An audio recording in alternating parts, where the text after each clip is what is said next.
na larica. Olha a fogueira, olha a fogueira. Opa! Aí sim, aí é firmeza, hein? Ê, beleza. Pula fogueira, iaiá. Pula fogueira, ioiô. Ó, eu e minha amiga Kátia aqui, nós estamos numa produção de pastéis. Logo, logo os pastéis estão rolando. Por enquanto, só lá na fogueira.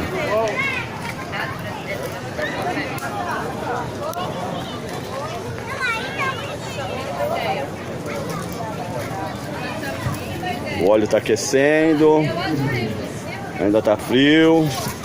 Aí os pastéisinhos estão aqui. Carne, queijo, bauru e palmito.